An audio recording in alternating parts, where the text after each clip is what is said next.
สิทำยังไงอะชมพู่เธอลองไปปรึกษาที่ The World of Opticon สิเขามีผู้เชี่ยวชาญด้านตรวจวัดสายตาจะมองใกล้มองไกลแว่นตาก็มีเลนส์เปลี่ยนสีได้ทุกรุ่นทุกแบบแว่นตากันแดดเขาก็มีนะโหงั้นดีเลยเธอต้องรีบพาฉันไปแล้วล่ะ The World of Opticon รับปรึกษาปัญหาด้านสายตาตรวจวัดสายตาด้วยระบบคอมพิวเตอร์ที่ทันสมัยจำหน่ายแว่นตานาฬิกาทุกชนิดและคอนแทคเลนส์ทุกรุ่นหรือจะซ่อมก็มีช่างผู้ชำนาญงานละเอียดทุกขั้นตอนไปได้เลยที่ The World of Opticon ถนนภูเก็ตมุมแยกกาดน้ำทองที่จอดรถสะดวกสบายโทร 0546279772บ้านดิฉันไฟไหม้แต่ยังไม่ได้รับค่าสินใหม่ทดแทนจะทำยังไงดีรถผมถูกชนแต่ประกันไม่รับผิดชอบจะร้องเรียนได้ที่ไหนผมทำประกันชีวิตแต่เบิกค่ารักษาพยาบาลได้ไม่เต็มวงเงินใครให้คำตอบได้บ้างหากคุณไม่ได้รับความเป็นธรรมเรื่องการประกันภัยได้รับค่าสินไหมทดแทนล่าช้าไม่ครบถ้วนหรือโดนปฏิเสธการชดเชยค่าสินไหมแจ้งได้ที่ศูนย์รับเรื่องร้องเรียนสายด่วนประกันภัยโทร1186สำนักงานคณะกรรมการกำกับและส่งเสริมการประกอบธุรกิจประกันภัยคปภ.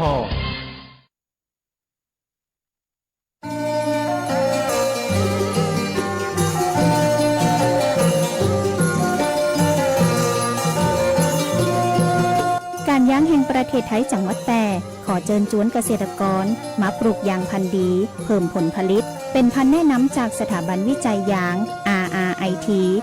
251 กับ RRIT 3904 ยางพันธุ์ดี RRIT 251 เปลือกหนาปานกลางต้านทานโรคได้ดีทรงผุ่มใหญ่เหมาะกับปื้นตีราบระยะการปลูกบกควรต่ำกว่า 3x5 เมตร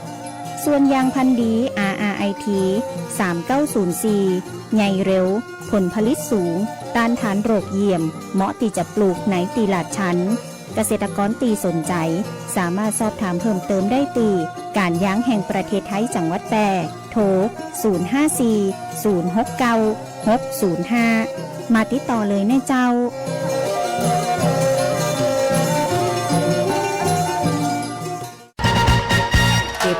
ธนาคารอาคารสงเคราะห์มีโครงการสินเชื่อแฮปปี้ฮูอัตราดอกเบี้ย5ปีแรก 3% ต่อปีระยะผ่อนชำระสูงสุดนาน40 ปีสำหรับคนที่จะซื้อบ้านห้องชุดคอนโดมิเนียมปลูกสร้างและซื้ออุปกรณ์หรือสิ่งอำนวยความสะดวกที่เกี่ยวกับบ้านที่อยู่อาศัยไม่เกิน3 ล้านบาทสนใจรับรหัสเข้าร่วมโครงการตั้งแต่วันนี้แบบง่ายๆเข้าไปที่แอปพลิเคชัน GSB Origin พร้อมสมัครล่า GSB บัตรดีแล้วคลิกที่เมนูบริการพิเศษรับรหัสพวกเรานำไปประกอบการยื่นขอสินเชื่อได้ทันทีและทำนิติกรรมภายใน30 ธันวาคม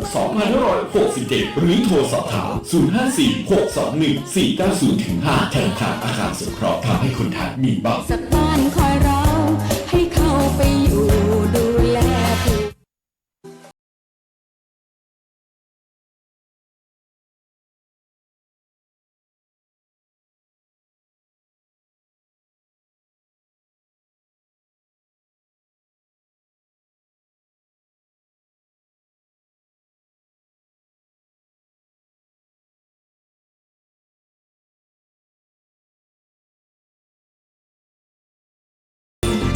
วิทยุแห่งประเทศไทยจังหวัดแพร่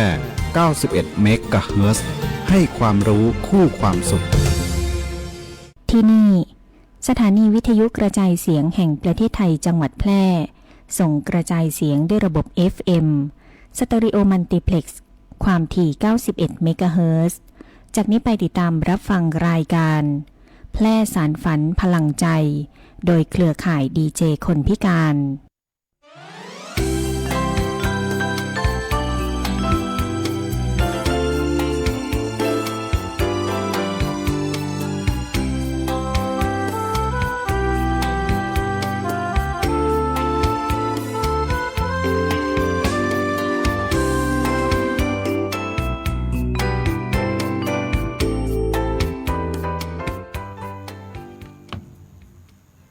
สวัสดีครับสวัสดีครับ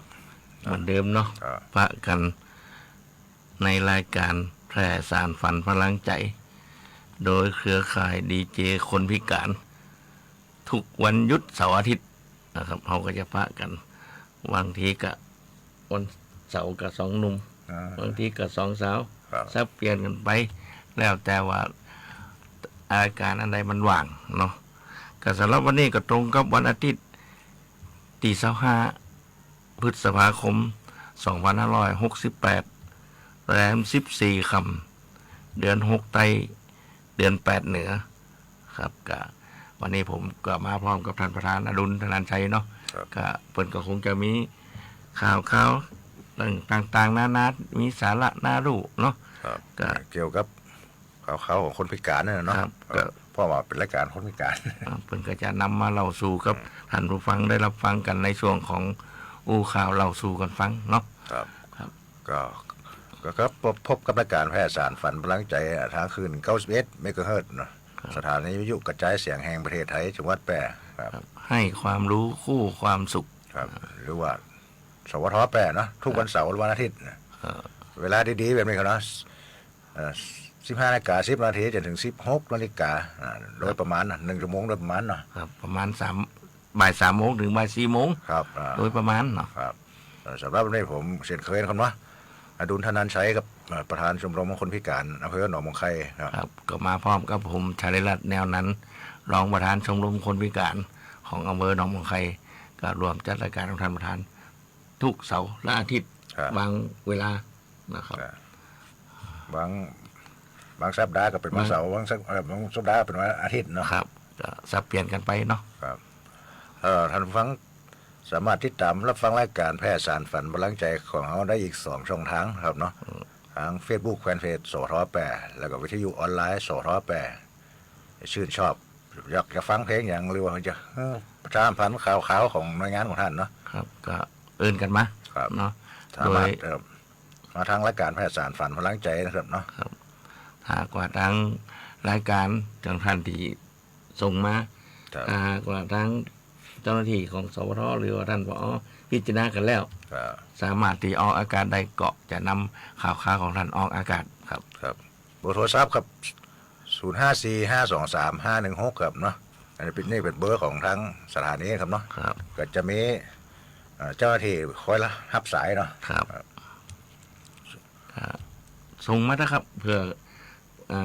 จะได้ประชาสัมพันธ์ให้ท่านผู้ฟังที่อยู่ทางบ้าน ครับ ได้รับทราบกันเกี่ยวกับเรื่องราวต่างๆนานาโดยเฉพาะของคนพิการก็ผู้สูงอายุก็หรือเรื่องราวเกี่ยวกับทางพมจังหวัดเปิ้น ครับ ที่จะได้นำเสนอให้ท่านผู้ฟังได้รับฟังกันสำหรับข่าวอย่างต่างๆนานาเนาะวันนี้ท่านประธานเปิ้นมีอย่างข่าวอย่างที่จะมาเล่าสู่กันฟังครับ มีหลายเรื่องเหมือนกันเนาะ ครับ เรื่องของคนพิการของพมเนาะแล้วก็ช่วงอู้ง่ายฟังม่วนเนาะแล้วก็ช่วงนาสาระนี่ก็มีสาระน้อยนะครับวันนี้เนาะเกี่ยวกับสมุนไพรเนาะ โอ้ถ้ามีเป็นสมุนไพรนี่ก็เป็นสาระตีน่าสมควรได้หู้กัน ครับ เพราะมันเกี่ยวกับสุขภาพ เกี่ยวกับสุขภาพของเขานะครับ ค เนาะ รับ ช่วงนี้เขาฟังเพลงกัน เอาป้ากันไหมนี่ก็เอาไปฟังเพลงกันก่อนเนาะเดี๋ยวหลังจากฟังเพลงแล้วเขาก็ให้เข้ามาอู้กันในเรื่องของสาระต่างๆนานาได้ทำประธานได้เตรียมมาความพร้อมมาเนาะครับเดี๋ยวเราฟังกันครับ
ฟัง ในช่วง อู้ข่าวเล่าสู่กันฟัง ครับก็ช่วงนี้ก็อู้ข่าวเราสู่กันฟังเนาะ ครับ ก็ขอบคุณแฟนๆที่แฟนประจำเนาะ ครับ เป็นห่วงกันทักทายมาหากันเนาะ ป้าอำพันธ์เนาะ คุณป้าอำพันธ์บ้านนาหลวงนะครับ หลวง ขอบคุณครับป้าอำพันธ์ครับ จบไปตะกี้กับเพลงสาวบางกรวยเนาะ ครับสาวบางกรวยเนาะ กรวย คุณสายันแหละ ก็คุ้นนั่นเองเป็นช่างเคนานเคของนานเควัดแม่ขมีขอ ทางเคครับจัดเทเลเนอร์ ขอมาตวาดเนาะ ครับ จัดเถอะเลย ช่วงนี้ก็ท่านประธานก็จะเอาข่าวต่างๆนานาที่เปิดเตรียมมาเล่าสู่กันฟังเนาะ ครับช่วงนี้ช่วงอู้ข่าวเราสู้กันฟังกัน ครับ ก็มีข่าวของพมเนาะปัญหาสังคมและความมั่นคงของมนุษย์เนาะ ลูกพี่ของผู้สูงอายุและคนพิการ ครับเนี่ยเป็นฮันของห้องเนี่ยเป็นซัพพอร์ตเขาเนาะการสนับสนุนเขา สนับสนุน แล้วคนพิการเนี่ยมาจ้างรายการเนาะ โดยเฉพาะคนพิการเป็นสนับสนุนเต็มที่นะครับ กับเรื่องของพมเนาะคือพัฒนาสังคมและความมั่นคงของมนุษย์เนี่ยเปิ่นตั้งเป้าเพิ่มล่ามภาษามือเพื่อมีประจำทั่วประเทศเนาะเนี่ยที่ทำเนียบรัฐบาลนายวราวุฒิศิลปะอาชานะรัฐมนตรีว่าการกระทรวงพัฒนาสังคมและความมั่นคงของมนุษย์เปิดเผยว่ากระทรวงพมโดยกรมส่งเสริมและพัฒนาคุณภาพชีวิตคนพิการหรือพกตัวย่อเนาะมีแผนผลักดันให้มีตำแหน่งล่ามภาษามือน้ำร่องในปี 2568 ถึง 2569 เพื่อตอบสนองความต้องการของคนพิการในทุกพื้นที่จัดทำโครงการน้ำร่องจ้างเหมาบริการล่ามภาษามือตำแหน่งเฉพาะด้วยอัตราค่าตอบแทนเดือนละ 18,000 บาทสำหรับเป็นล่ามภาษามือประจำศูนย์บริการคนพิการจังหวัดทุกจังหวัด76จังหวัดแล้วก็กรุงเทพมหานครรวม77คนจังหวัดละ1คนเขาก็ไปอบรมแล้วเนาะภาษามือแล้วนะเนาะ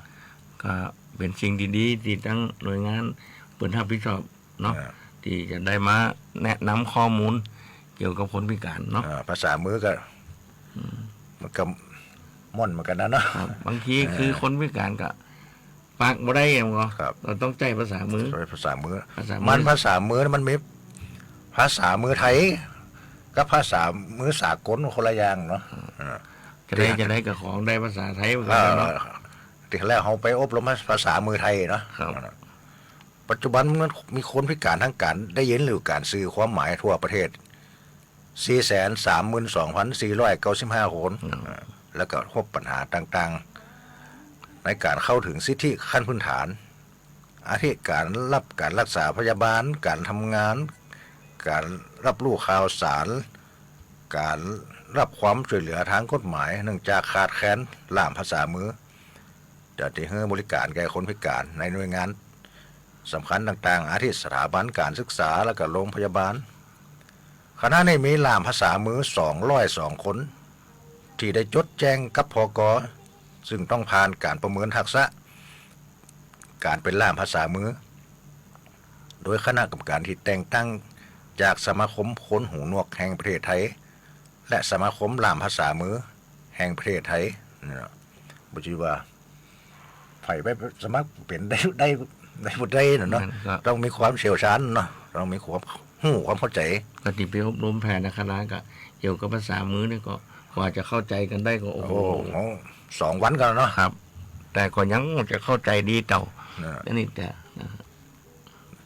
อันนี้เป็นยังสามารถพึ่งพาตนเองได้อีกทั้งยังเป็นล่ามภาษามือต้นแบบตามบริบทของวัฒนธรรมคนหูหนวก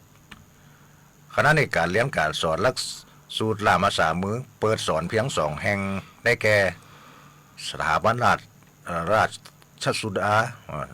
เนาะมหาวิทยาลัยมหิดลโดยเปิดสอนระดับปริญญาตรีรุ่นละบ่เกิน30 คนคนหูหนวก15 คนและคนหูดี15 คน แล้วก็2ที่มหาวิทยาลัยสวนดุสิตโดยเปิดสอนระดับประกาศนียบัตรบัณฑิต1 ปีเฉพาะที่มีผู้เรียนมากกว่า15 คนนะครับนะนี่เปิดมีปราบภาษามือเป็น3 ระยะเนาะในแก่ระยะสั้นการสนับสนุนของกองทุนส่งเสริมและพัฒนาคุณภาพชีวิตคนพิการ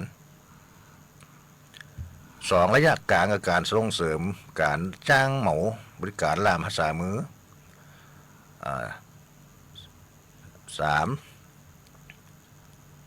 ดู3อันใดที่สำหรับปีงบประมาณ2568ที่คณะกรรมการส่งเสริมและพัฒนาล่ามภาษามือมีมติให้หน่วยประเมินล่ามภาษามือเพิ่มอีก2 หน่วยได้แก่สมาคมคนหูหนวกแห่งประเทศไทยและมหาวิทยาลัยสวนดุสิตสวนดุสิตนะอันนี้เป็นเป็นหน่วยงานกลางในการออกข้อสอบผลิตข้อสอบและก็ตรวจข้อสอบกับหน่วยประเมินล่ามภาษามือโดยทำงานร่วมกันเป็นคณะกรรมการวัดประเมินความรู้และทักษะการเป็นล่ามภาษามือชุมชนนะครับเนาะนี่เป็นข่าวของกระทรวงพัฒนาสังคมเนาะตีเปิ่นสนับสนุนกับล่ามภาษามือนะเป็นล่ามเกี่ยวกับคนพิการเนาะครับดีเนาะดีอันเปิ่นยังมีหน่วยงานที่รับผิดชอบให้ความรู้เกี่ยวกับคนพิการที่บ่สามารถอู้จ๋าได้เนาะก็ยังดีว่าใจภาษามือเป็นสื่อกันนะครับอันนี้ก็ของกรมส่งเสริมพัฒนาคุณภาพชีวิตคนพิการนี่หรือพกนี่เปิดเมื่อวันที่24 พฤษภาคม 2568ก็คือเมื่อตะวันเนาะครับนายโชคชัยวิเชียรชัยยะอธิบดีกรมส่งเสริมและพัฒนาคุณภาพชีวิตคนพิการก็มอบหมายให้นางวรรณภาสุขคงรองอธิบดีกรมส่งเสริมและพัฒนาคุณภาพชีวิตคนพิการเป็นประธานในพิธีปิดการอบรมและก็มอบเกียรติบัตรในการอบรมเชิงปฏิบัติการปรับสภาพแวดล้อมที่อยู่อาศัยให้แก่คนพิการสำหรับช่างองค์กรปกครองส่วนท้องถิ่นก็นี่เป็นอบรมช่างเดียวนี่นะช่างอบตช่างเทศบาลดีจะเป็นมาให้ความรู้เกี่ยวกับคนพิการปรับปรุงเกี่ยวกับที่อยู่อาศัยไปแปลงห้องน้ำให้คนพิการผู้สูงอายุนะมีทางลาดอย่างเนาะมีล้าวก็เพื่อความสะดวกเกี่ยวกับคนพิการคือบางครั้งอาจจะเกิดผิดพลาดกันได้นอกเกี่ยวกับการเดินการเหินหรือบางทีคนพิการทางตาเนี่ยมันลำบากปนปรับสภาพแวดล้อมที่อยู่อาศัยสำหรับคนพิการให้สามารถนำแนวคิดและหลักการออกแบบเพื่อคนทั้งมวลหรือเป็นห้องว่า universal design เนาะไปประยุกต์ใจกับเหมาะสมที่อยู่อาศัยของคนพิการแต่ละประเภทความพิการทั้งนี้กลุ่มเป้าหมายประกอบด้วยเจ้าหน้าที่ศูนย์บริการคนพิการระดับจังหวัดนายช่างและก็นักพัฒนาชุมชนขององค์กรปกครองส่วนท้องถิ่นจากภาคเหนือ17 จังหวัดและภาคตะวันออกเฉียงเหนือ20 จังหวัดเนาะพร้อมด้วยวิทยากรผู้บริหารพกและก็เจ้าหน้าที่ที่มีเกี่ยวข้องโดยรูปแบบกิจกรรมประกอบด้วยการบรรยายการแบ่งกลุ่มฝึกปฏิบัติการอภิปรายแลกเปลี่ยนความรู้ความและประสบการณ์อันนี้วิทยากรมาจากมหาวิทยาลัยธรรมศาสตร์เนาะสมาคมสภาคนพิการทุกประเภทแห่งประเทศไทยกองกฎหมายสำนักปลัดกระทรวงการพัฒนา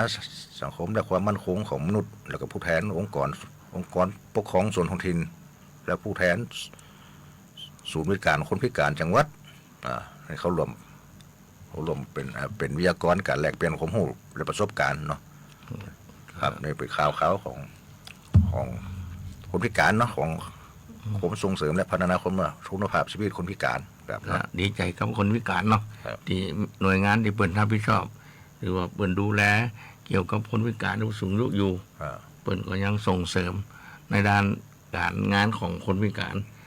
คุณภาพอย่างต่างๆยังเปิดก็ยังสนับสนุนมีคุณภาพชีวิตที่ดีขึ้นนะครับว่าเราจะไม่ทิ้งกันไว้ข้างหลังช่วงนี้เราไปฟังเพลงกันเนาะเดี๋ยวก็มาฟังในช่วงของอู้ง่ายฟังม่วนครับกันจะฟังครับ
กัน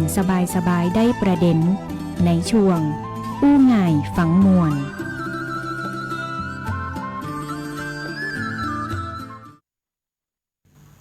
ครับท่านผู้ฟังก็ได้รับความสุขจากเสียงเพลง ที่ทางเจ้าหน้าที่ของสวทแปรเป็นจัดให้ท่านผู้ฟังได้รับฟังกัน คงจะได้รับความสุขไปตามๆกันเนาะในช่วงของอู้ง่ายฟังมวล ครับเพลงตะกี้ชื่อเพลงคนใจคนจนคนไงคนเดิมนะ ขวัญใจคนเดิม ไข่ของมาครับนี่ ก็คุณสายันเนาะ สายันสัญญาเป็นคนร้อง เออ สลาบ้านน้องหลวงขอมาก็ได้สลาเนี่ยคนใจคนเดิม ขวัญ เนาะ ใจคนเดิมเนาะ ครับช่วงนี้เป็นช่วงอู้ไงฟังม่วนนะเนาะเรื่องอาหารการกินสักน้อยกันเนาะผมไปค้นได้ข้อมูลเนาะค้นได้ข้อมูลหมดเขาอู้เรื่องในหมูยอนะที่เขากินกันนะหมูยอนะ หมูย้อมจะแหนมนะ ว่าใจแหนมครับเป็นหมูยอ หมูยอก็คือหมูยอนะหมูยอนั่นกล่าวได้ว่าเป็นอาหารเวียดนามนะ อาหารเวียดนามหมูยอซึ่งนอกจากจะมีที่มาจากชาวเวียดนามแล้วสิ่งที่บอกได้ชัดเจนที่สุดคือชื่อคำว่ายอนั่นมาจากคำว่ายอนะหอเห็บยอยักษ์ไม่เอกอ้างนะหอยอที่ย่อมาจากยอลวกเนาะยอลวก ซึ่งการทำให้สุกนั่นเองซึ่งเป็นชื่อที่คนทางภาคเหนือเรียกส่วนคนทางภาคใต้ก็จะเรียกว่าจ๋าลวกนี่เนาะจ๋าลวกโดยมากในเมืองไทยนิยมกินหมูยอเนื้อล้วนเนาะส่วนในเวียดนามนั่นหมูยอยังแบ่งได้หลากหลายชนิดตามที่เครื่องที่ใส่ลงไปทั้งหนังหมูเรียกว่ายอลวกบีแล้วใส่หูหมูแล้วก็หัวหมูเรียกว่ายอถือ อันนี้ภาษาเขา ภาษาเวียดนาม เวีย เนาะ ดนาม แล้วก็จะมียอบอที่ทำมาจากเนื้อวัวกับคนไทยเขากินหมูยอมันตั้งนานแล้วเนาะจนลืมไปว่าหมูยอนั่นมาจากต่างวัฒนธรรมบอกว่าไปเชียงใหม่เชียงรายขอนแก่นอุบลราชธานีอุดรธานีแล้วก็หนองคายล้วนมิตรของกินของฝากขึ้นจื่อน้ำว่าหมูยอก็เพราะว่าจังหวัดตั้งเก่าน่ะมีชาวเวียดนามอยู่จำนวนมากจำนวนนักเนาะหลังๆมาเนี่ยเขาก็จึงได้ยินคำอวดอ้างสับคุ้นว่าเป็นหมูยอสูตรเวียดนามเนี่ยความจริงก็สูตรเวียดนามคนไทยกันเนี่ยได้เนาะ คือก็ของเป็นอาหารการกินเนาะ ครับ เกี่ยวกับตำราของทั้งเวียดนามเปิ้นก็ประธานเปิ้นก็ได้เอามาเล่าสู่กันฟัง เกี่ยวคำว่าหมูยอ ครับ ถ้าเป็นวันเฮามันจะชิ้นส้มมันใจ หมูยอแบบย่างเอา ใช่ เนาะ เออ ครับช่วงนี้เอาฟังเพลงกันนะครับ ครับเดี๋ยวก็มาช่วง นะสละช่วงท้ายนะ ช่วงสุดท้ายเนาะ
แบ่งกันปันความหู้ในช่วงนานาสาระครับเราก็เข้ามาสู่ในช่วงของนานาสาระเนาะท่านประธานจะมีสาระอย่างมาเล่าสู่กับท่านผู้ฟังแฟนรายการแพร่สารฝันพลังใจเขาได้รับฟังกันบ้างมีสาระอย่างก็เอา เกี่ยว เรา กับนี่เนาะ กันเนาะ ครับเกี่ยวกับสมุนไพรใกล้ตัวเขาเนี่ยเนาะ นี่คือสำคัญนะครับสมุนไพรบางทีเขาหมู มัน แท้ มันรักษาโรคต่างได้หลายอย่างนะมีประโยชน์หลายอย่างเนาะอย่างวันนี้ผมจะอู้เรื่องอะไรเถาตูดหมูตูดหมาเนาะบ้านเขาห้องเนี่ยต้นหมาเนี่ยต้นหมาเนี่ย ไอ้ ที่เขา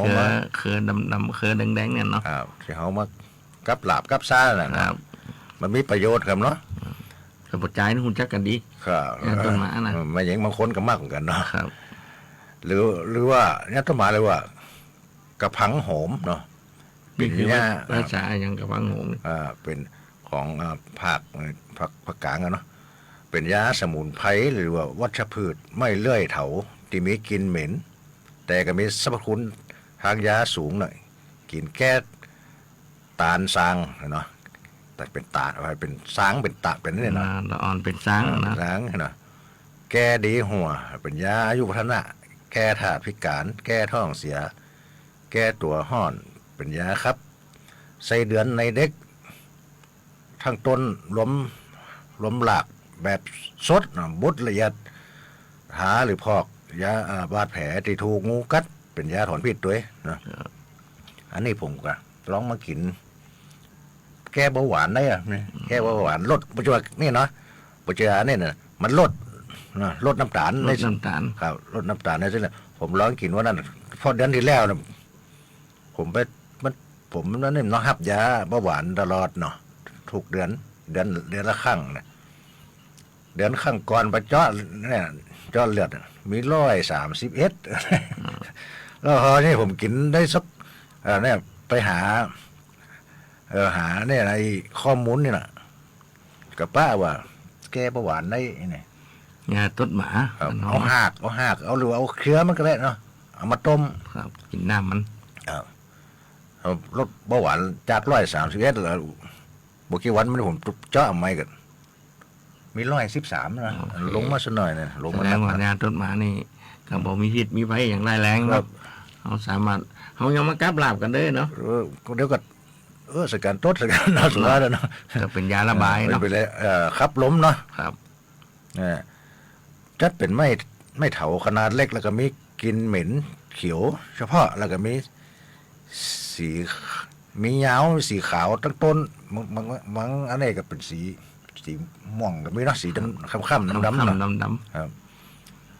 มีขนาดเส้นผ่าศูนย์กลางประมาณ 2.8 ถึง 5 เซนเนาะ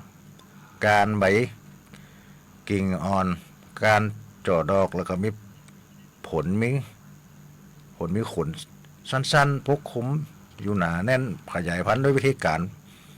เพาะเมล็ดแล้วกับปักช้ำ มัน จะ คนมักมันต้องกินดีนะยาต้นหมาเนาะ ครับ แกต้องอื่นต้องเพิ่มด้วยนะครับ บางคนเขาคุดเอาอย่างก็เอาโป้งมันเหมือนกัน หัวมัน หัวมันน่ะมาต้มมากับลาบนะกับอย่างก็ได้นะครับเลยนะเป็นสมุนไพรหมดนะแล้วก็สมุนไพรอันยางกันนี่คือ น้ำนมหลาดสีเนาะน้ำนมหลาดสีเนี่ยนี่ก็ลดเบาหวานด้วย ภาษาบ้านเขาห้อง มันก็เป็นหญ้าอย่างนั้นเด็กๆเป็นดอกเป็นยางๆนะแล้วผมก็ นมแมวไม่ใช่นะ มันเขาห้องน้ำนมหลาดสีเนาะ นะ อันกับมุกพอต่างควางบ้านอ่ะ มันก็มีออกมาบ้านหอยก็มีนะ คนโบราณบรรลุจักดีเนาะ ครับ รุ่นพ่อรุ่นแม่นั้น ไปพอเด็ดการมันยังยางอ่ะมียางต้นน้ำนมหลาดสีเป็นการนำไปใช้ในทางการแพทย์พื้นบ้านในหลายประเทศตำราแพทย์แผนไทยใจต้นสดเป็นยาแก้บิดยาบำรุงกำลังครับปัสสาวะแก้ไอหืดแก้อาเจียนครับน้ำนมแก้ไข้มาเรียแก้หืดหอบแก้แพ้อากาศแก้กระใสไตพิการรักษาโรคผิวหนังพื้นคัน ปัสสาวะเป็นเลือดฝีในปอดฝีที่เต้านมรักษาหูดตาปาถ่ายพยาธิทั้งต้นใช้ต้มน้ำดื่มระงับอาการชักเนาะ นี่เป็นสมุนไพรที่ชาวบ้านเขานับถือกันนะเขาเชื่อถือกัน ครับ ว่ามันมีมาว่ารักษาเกี่ยวกับพยาธิอย่างต่างๆนะก็มันก็ดีขึ้นเนาะนี่เป็น นี่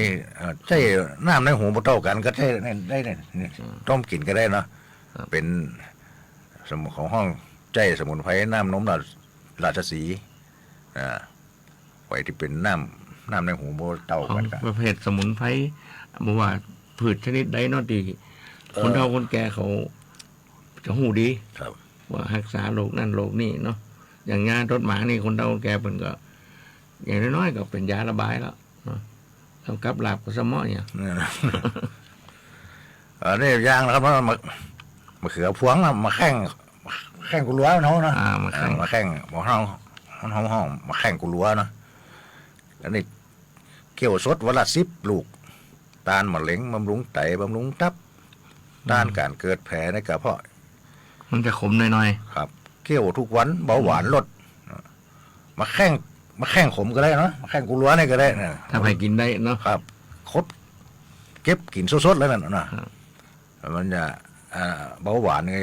ลดความดันสูงแล้วปัญหาเก็ดเลือด ยับยั้งการแข็งตัวของเลือด กินบ่อยๆก็ดีนะเนาะเหนื่อยง่ายไขมันในเลือดสูงเกี่ยวมะเขือพวงหรือมาแข้งเขาเนี่ยเนาะช่วยลดไขมันชอบช่วยกระตุ้นการขับถ่ายแล้วก็ช่วยให้ถ่ายง่ายถ่ายง่ายด้วยผู้สูงไว้ครับถ่ายอยากกินเลยหรือจะผู้ใส่แก้วเทน้ำห้อนกินก็ได้ป้องกันความเสื่อมแล้วก็ช่วยชะลอความแก่กินอุ่นๆก็ช่วยเคลือบกระเพาะอันนี้มันเป็นนั้นวัชพืชตีท่านประธานเบิ่นได้ข้อมูลมาเนาะ ครับ ก็เพื่อจะมาให้ท่านผู้ฟังได้รับทราบกันว่าประเภทวัชพืชชนิดอย่างหน้าต้นหมาเนี่ย ประโยชน์ของมันก็ เป็นสมุนไพรเนาะ สมุนไพรเนาะเกี่ยวกับสมุนไพรต่างๆเนาะเขาก็มาเล่าสู่กันฟังนะครับ ในช่วงนี้ก็ ครับเวลากันเนี่ยนะครับ ก็คงจะอยากลาท่านผู้ฟังไปก่อน ครับ เนาะขอปะกันใหม่ในวันเสาร์หน้า ครับ คือ ขอบคุณ ขอบคุณอันนี้เนาะเด้อพอมาจอจะว่า8แล้วกับสถานีวิท ทาง ยุ เจ้าหน้าที่ อ่า ของสวทแปร ครับ เนาะที่คือการสนับสนุน ครับ คนพิการมาจัดรายการทุกวันเสาร์และวันอาทิตย์ทั้งไปยิงและประจายเนาะก็ขอขอบคุณทั้งเจ้าหน้าที่เปิ้นนะครับสำหรับวันนี้ก็คงจะ อาบลาไว้ท่านฟังไว้ก่อนนะ อาบลากันไปก่อนเนาะ ครับ ครับปะกันใหม่ในช่วงโอกาสหน้าเนาะครับสำหรับวันนี้ สวัสดีค ส รับ วัสดีครับ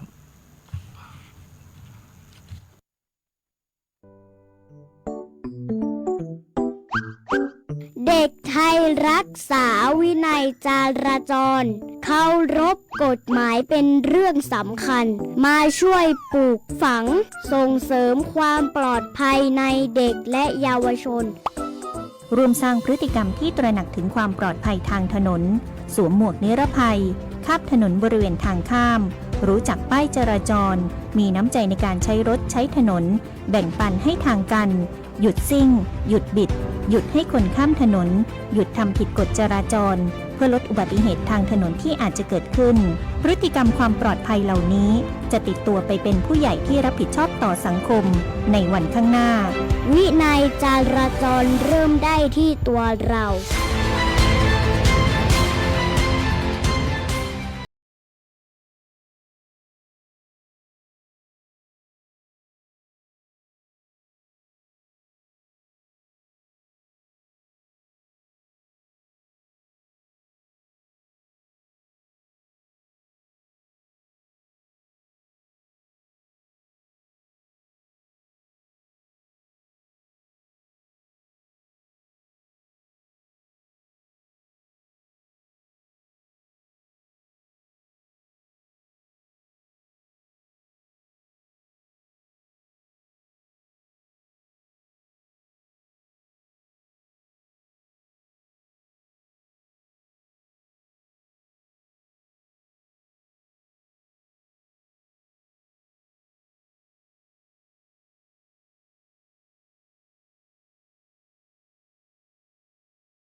ค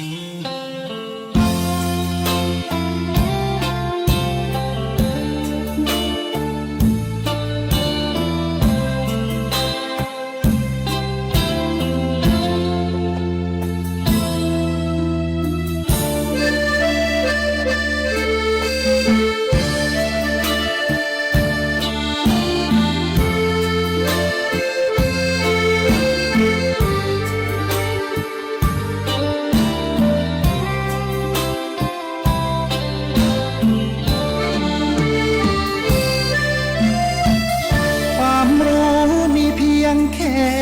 ชั้นป .4 แต่หนุ่มสุพรรณคนนี้เดินขึ้นเวทีซุปเปอร์สตาร์ฟ้าดินปรบมือพอได้ยินชื่อสายันสัญญา จากเด็กบ้านนอกคอกนา